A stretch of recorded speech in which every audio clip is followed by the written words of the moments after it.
Hey guys, got a couple of builds for you. In case if you don't want to play any of the new wand skills, right? Because well, the wands are going to be expensive, so it's likely that it's going to be a little bit of a rough start for most of the wonders, right?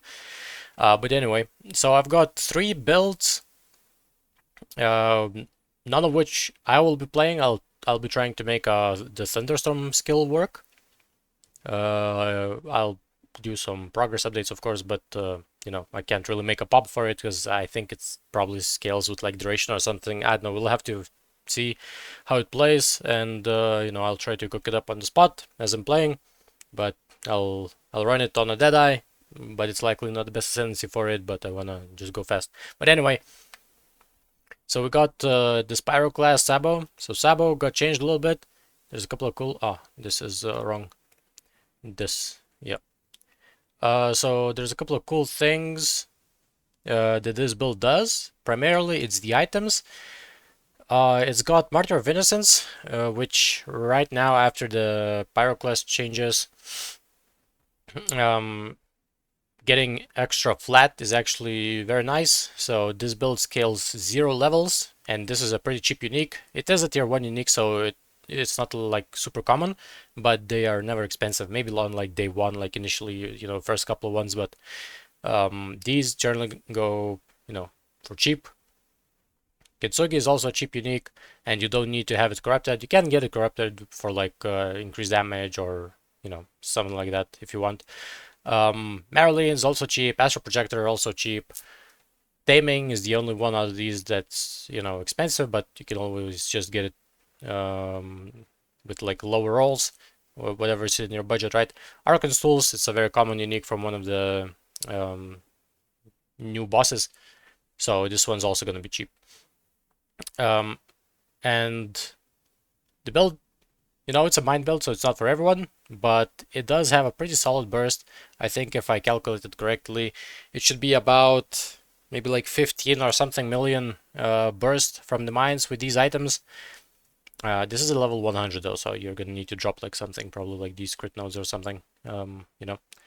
But anyway, but as you can see, I have 0 active mines in here because POB still counts the old ones. But 0 active mines, and I added the 43 fire pan, which is probably what it's gonna be from the mine aura itself, because we have a bunch of aura effect from this node. And you don't need bloodlines on this character. It is, however, a very squishy character. This is pretty much your only source of mitigation. You do have some evasion. Well, you have a pretty solid amount of evasion, right?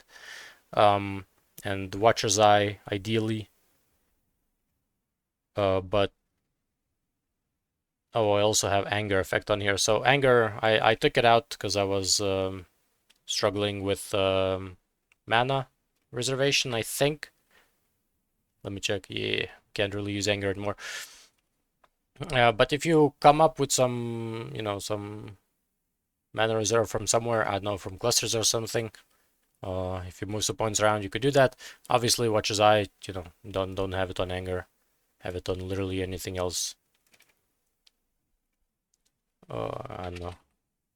Precision, crit mode. You can slot in level 1 precision, right? I mean, Zealotry does nothing. You can do this, I guess, you know, things like that. It doesn't matter too much. But let's go over the tree. So for the tree, we do want a little bit of spell suppression. Initially, you will likely have to grab these early on because the rolls on these are pretty good for spell suppression, right? Pretty much tier 1 on all of these. And tier 3 spell suppress implicit as well. So you're gonna have to, you know, kind of min-max the spell suppress in this case. But before that, you can always just grab these nodes, right? And I do recommend grabbing the prevent because spell suppression got nerfed, so you're gonna have to use that. This, just pretty standard stuff. This is an anoint. I have it in configs because you know, 30% more damage is from the changes. I think it will amount to a little bit more than 30% because it gets 30 extra effective added damage. So, you know, it's like a flat that will get multiplied a little bit better than just 30 more. But regardless, this is the tree, you know. This is old also. I forgot to unequip, remove it. Mines, just pretty much all the mine nodes, right? Then you're going over here, have a timeless jewel in here for decks, because we are struggling with decks. You're gonna have to get some decks like from somewhere else, right? Maybe one of the boots or clusters, right? So I left them with nothing, so you can still get a bunch of stats from them. This is a very solid node, and that is why we're also not using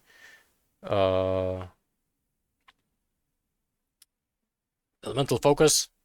But also elemental focus doesn't do much for us because the levels on the new Pyroclast, you know, like they're sort of useless, to be honest. You pretty much have to scale it with flat.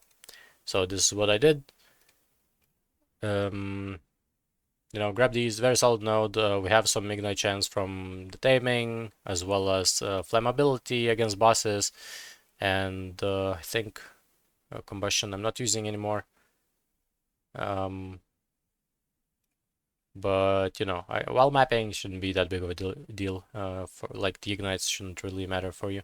Staff nodes are very strong, so grab the staff nodes, right? Yeah, and Wind Dancer, of course, so we can get a little bit more survivability. But yeah, this is the tree. Of course, we're using a Shock Jewel with Storm Shroud, right? And of course the boots. All avoid ailments in here. Don't really need super good rolls, just, you know, the craftable one you can reroll. The implicit, it's like I think the lowest one even, and it's gonna be enough. Brutal Restraint, Storm Shroud, Watcher's Eye. If you want, you know, use this. Don't use this. You can swap it for Light of Meaning as well if you want. I had it in here, so you can use this if you want. And the clusters themselves, we're just basically getting some throw speed for quality of life, right? And that's about it, and some life, because our life pool isn't really that big. Of course, you know, as per usual, I don't really max out the rolls on any of these, so you can still get a little bit more, and maybe from the clusters themselves. But yeah, this is it for the Pyroclast. This is probably what I would have played if I didn't try the Thunder skill. I'll save this. And then we also have, so this one is a little bit wonky. Now, this needs some testing to how to make it feel the best. Currently, in here, I wanted to make a rupture build. So I figured, you know, why have it on your main skill when you can have it on Mana Forge? And, well, initially I wasn't thinking about Mana Forge, but Mana Forge is just basically a free automation, right? So you do need 2 6-links for this one. So Split Arrow, I was really hoping that it would kill like the trash mobs by itself, but it's likely not gonna happen. You're still likely gonna need to tap Puncture. But regardless, you know, while you're channeling or tapping Puncture, you're gonna be shooting out Split Arrows. So mana might be a little bit of an issue because this is also a bleed build, so it does not do much on-hit damage. I do have these, but it's likely that these two don't do anything, so you might need to, well, it might be a good idea to remove them, like just don't play with them, right? And just slot in Clarity or something. So, you know, this one needs a little bit of testing, but I think this is a pretty cool concept. So Puncture with Snipe, and channel time 1.14 seconds for the 7 stages, so it's a pretty lengthy time, right? But even with all the durations, because Puncture has, you know, 8 base, which is scale 8 seconds base bleed duration, which is also scaled by skill effect. So this ends up being like 5 seconds, actually a little bit less, because right now PUB doesn't support the 4 rupture stack, so the DPS on this is a little bit bigger than this. Should be about like 13 mil or something. But again, you know, like the bow on here, this is an essence bow, but it's likely that you can just make a better one with the new tree, right? Because you're gonna be able to get more fizz rolls. So it's likely that, you know, you can just make a pretty decent bow that's better than this and just have more DPS, right? Quiver, also, like, I don't max any of the rolls. Projectile speed, not mandatory, just quality of life, because it doesn't work for bleed damage. This node. As you can see, it gives nothing for bleed. So we're not using that. You know, it could be attack speed in here if you want. It's also quality of life technically. I guess I'll slot in attack speed in here and save it, so you know.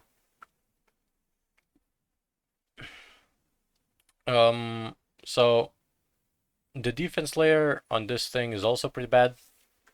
It's not the defense, like the region itself. Region is pretty much non-existent, so you'll have to press pots, pretty much the same as the other one, but you know the other one's a minor, so it pretty much clears everything by itself with Astral Projector. This one, it does have bleed pops, so I went for Aggravate and bleed pops in here, and then you also have 2 free choices for bloodlines, or you can use 1 bloodline and war attrition. It's up to you.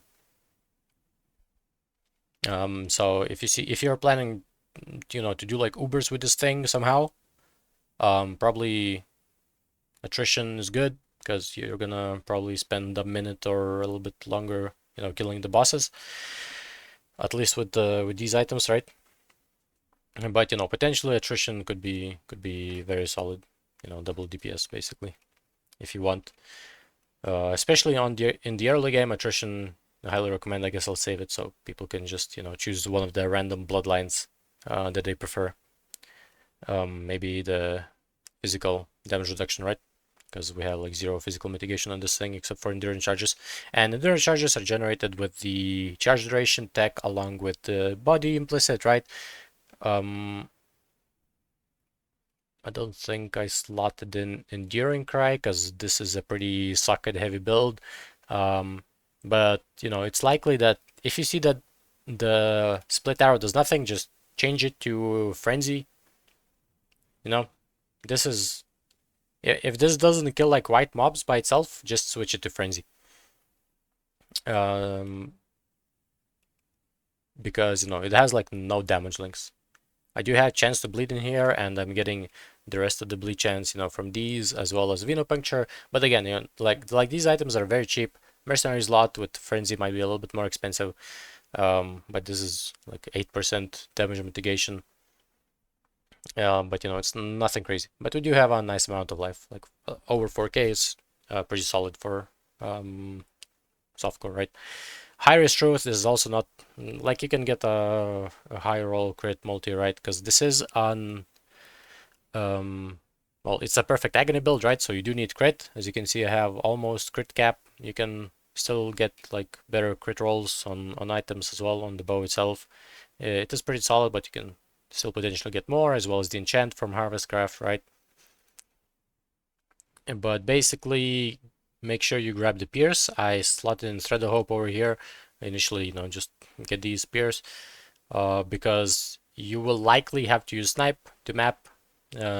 Split Arrow will most likely not be enough, but it is a mana fort, so you're gonna have to tap Puncture regardless. But Puncture, you know, give it 2 extra arrows from these, as well as some Pierce, and the Bleed Pop should be able to clear out the packs. So the crit is basically kept with the Blind Mastery, because it gives us a lot, you know.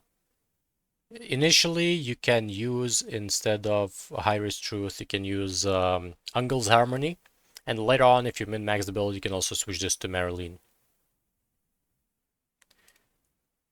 But other than that, Circle of Guilt, also cheap unique, right? Although, if you're looking for good rolls, it's going to be a bit more expensive. But and this is also missing a catalyst, right? So you know, like even on these, you can still a little bit min max it. On here, I have faster ailments from Malevolence and crit multi. Really, it's up to your preference. However you want to play. With the auras, because Malevolence, you know, it's skill effect duration, it's more damage over time, but you could potentially use haste for quality of life, right? So you know, you can swap this for something else if you want to. Potentially Pride as well. Pride technically is more damage, but you know, it's close range. So whether you want to play that or not, it's up to you. Yeah, but yeah, this is basically it. Assassin's Mark, right? Life tap, so we don't use as much mana. These things are also on life tap. This is this is not on life tap, of course, and split arrow is also not on life tap because we need the supports for. Well, why I'm using returning projectiles on here is because rupture will then hit twice, apply bleed, and just instantly apply two rupture stacks. So it's a little bit better while mapping, right? Against bosses, it's not going to be that big of an issue, probably, but still, rupture duration is, I think, 3 seconds, so you do want to, have that rupture uptime, so you have more DPS uptime.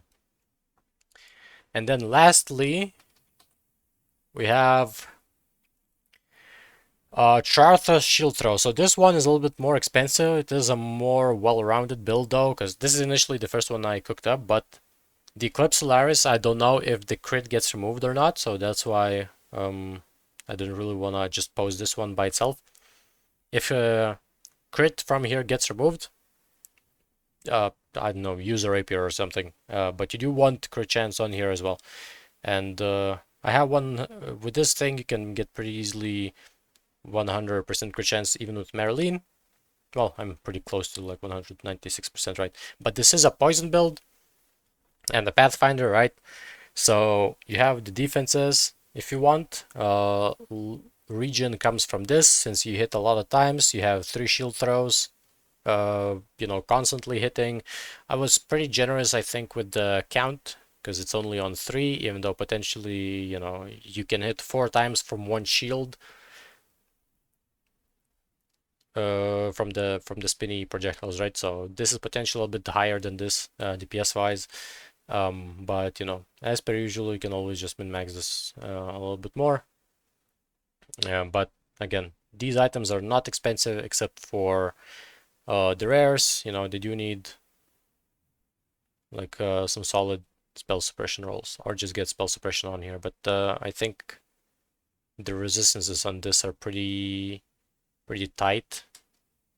Oh no, on this build, no. The resistances on this build are mostly through, well, you get them through the flasks, right? And you have to play around a little bit with how much flask generation and whatnot you need to have 100% uptime. But if you get what I have on here, flasks on body, as well as these 3 nodes, and of course the Pathfinder flask gain, right? You don't need to grab these, although these do end up giving you 1 extra max elemental res, so this is also a pretty solid choice. If you want more defenses, you can drop something. But this is a very solid build. You have a lot of armor, right? On here, permanent onslaught. I think close to permanent onslaught, if I'm not mistaken. 66%. So while you're mapping, you're gonna have permanent onslaught. While you're doing the bosses, you're not gonna always have the onslaught, but still very solid. Of course, the other flasks are permanently up. This one's at 99 minimum for some reason, but you can always just grab better rolls, I guess, on here if you want, right? I don't know why this one's on 99, but anyway, it should be fine. All of them are on 99, but anyway, this is good enough. What else? He has damage light meaning over here. Thread of Hope in here primarily for strength, if I remember correctly. I mean, Lethal Pride primarily for strength. And crit, it seems. Oh, yeah, crit reduction on here. I'm grabbing 20% crit reduction. Should be another 10% from somewhere. This build has crit immunity. Where's the...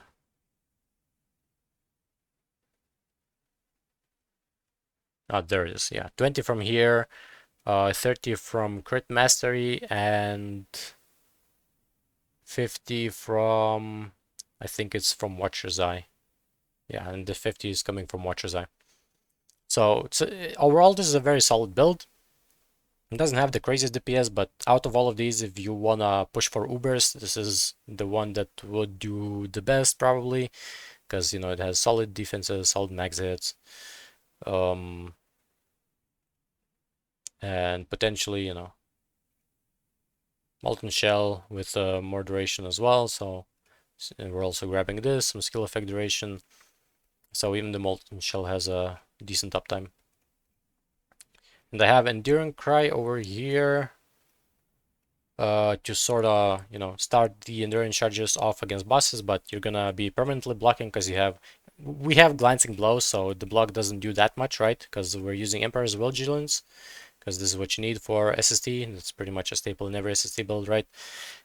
So it does not provide much defensively, but it does allow us to get like endurance charges with infinite uptime.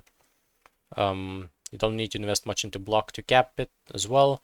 So it's an okay-ish defense layer. I don't know if you could get like some health on hit from somewhere would be very nice as well. One cool thing about this build is that it's using Unholy Might, because SST hits so many times the Charters 1, so you're gonna be getting like these 100% uptime against bosses, especially since Sniper's Mark splits. Oh yeah, speaking of Sniper's Mark, you do need a little bit of increased effect. And I have also gloves with mark effect. And okay, so no enhance on here. I don't think it's necessary, but potentially if you min-max this build, you can also tattoo more mark effect or anoint one of them. Anoint this, for example. Get 50 mark effect so you can have another shield split, right? And it'll basically give you like 33% extra damage, right? Maybe a little bit more because it also increases it's gonna be more because it also increases the increased damage from projectile hits. Auras, so Precision, Enlightened Malevolence. This one's got a lot of auras. Gray's Determination, Herald of Agony for poison, and we're getting the helmet with the reservation as per usual, right? We have Leader of the Pack over here, we have Charisma, and I think we're also anointing Sovereignty if I'm not mistaken. Oh no, we're anointing Whispers of Doom. Yeah, obviously for more damage, right? So we can have Despair and Sniper's Mark.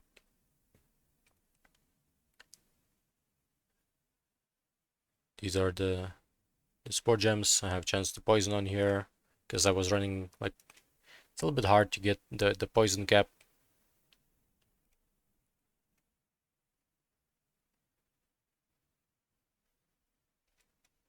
Because I dropped these for these if I'm not mistaken. So because it just ends up being more damage. Oh, and this is how we generate frenzy charges as well. Although you could use Blood Rage as well while mapping. Do we have any slots? No, not really. So I guess can't really use Blood Rage.